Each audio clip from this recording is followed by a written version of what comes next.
This story is getting a lot of attention on KRQE.com. Leaked audio recordings reveal a side of Governor Susana Martinez the public is not used to hearing. And this morning they are going viral, making headlines not just here in New Mexico, but all across the country. The recordings were made when Ms. Martinez ran for governor the first time around. Now they're being published by the liberal magazine called Mother Jones. On the recordings, the governor and her closest advisors are heard making offensive comments about her opponents, a women's group, teachers, and former Speaker of the State House, Ben Lujan. Somebody told me he's absolutely eloquent in Spanish, but his English is, he sounds like a retard. Well, Ben Lujan's family is very unhappy with what Susana Martinez's campaign manager, Matt Kennicott, says there. Lujan's widow calls the comment cruel.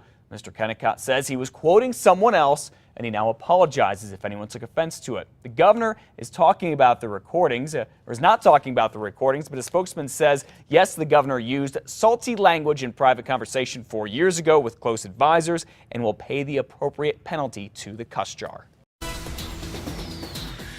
Re-engaging high school dropouts and helping them earn their diplomas, it's a plan that some teachers love. But there's a snag with that contract.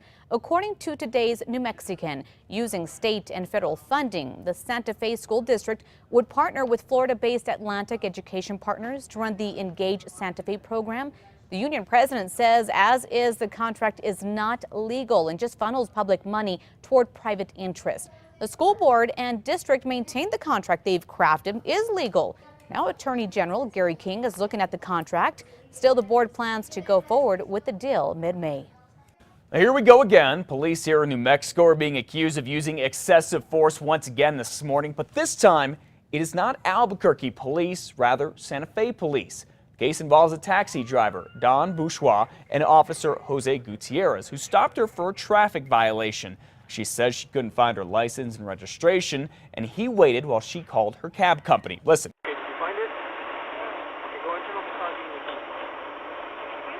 Off the car, give me the key. Why? Because I'm towing the car.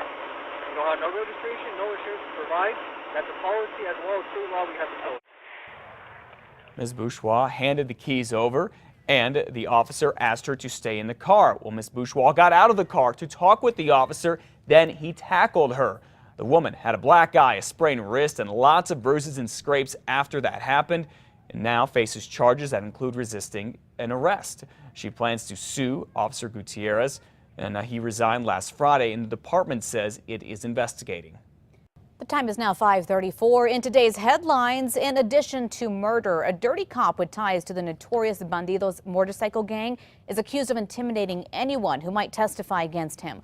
Once on Governor Tony Anaya's security detail, Jack McDowell and his son are also accused of murdering a Rio Rancho man. Now, according to today's Journal, court documents indicate McDowell is also suspected of being a gun runner and a meth dealer. The affidavit, which was originally sealed, details the 18-month-long investigation that led to the 57-year-old's arrest in January of 2013 and the arrest of his son, John. Both entered not guilty pleas. Caught on camera. We're taking a look this morning on some dash cam video released by state police of a wild chase. It happened in Taos late last month. It started when an officer tried to stop a man named Shea Russell Nakai Blair for speeding 93 miles an hour on State Road 68. Blair sped away, and then the chase went on for 15 minutes. When he finally did stop, Blair, who claimed to be a martial arts expert, fought with the officer, holding his head to the ground, yelling, "If you want to grapple, I know jujitsu." Blair jumped back into his car, then took off again. He was finally caught a short time later and arrested. He's facing a long list of charges. Bernalillo County Sheriff's deputies say they have solved the diamond heist from the New Mexico Museum of Natural History. John Murphy is in jail this morning. This guy, deputies say, he made it easy for them to find him. They say Murphy tried to pawn a 3-carat, $20,000 diamond after stealing it from the museum last week. He claims he inherited it. Southwestern Minerals bought the diamond for $400, canceled the check it wrote immediately, then called police. The deputies used the shop surveillance pics and Murphy's driver's license to find him. And a woman is out of jail in Albuquerque this morning, but she is still facing extreme animal cruelty charges, all because investigators say she sicked her pit bull on a Chihuahua. Deputies say Marie Trujillo here spotted a neighbor's chihuahua on her land near Coors in Barcelona Monday night. That's when they say she opened the gate and released her 50-pound pit bull, letting it attack and kill the little dog. And deputies say what's worse, the little dog's owners, a 9 and 13-year-old boy, saw the whole thing. A tour of the El Vado motel by a group of developers hopes to bring lots of ideas on what to do with it. The city bought the property near Central Antigua 4 years ago for $1.4 million, but it still sits there vacant. City officials are looking for someone who will turn it into a boutique-type motel and develop the surrounding property for commercial use and affordable housing. We hope that this area comes back very prosperous. There is a lot of activity happening around Rio Grande in Central intersection and Old Town. We're looking to see that more businesses come in with the development of this property. Developers must submit their proposals to the city by July. The city hopes construction will begin a year from now.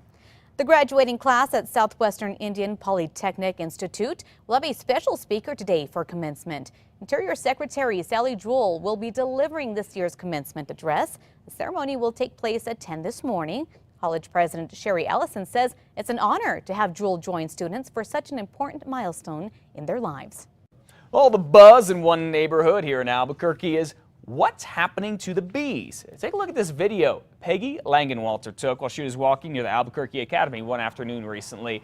She noticed something strange, a lot of dead bees on the sidewalk. So she called a friend who's also a backyard beekeeper to try to get some answers.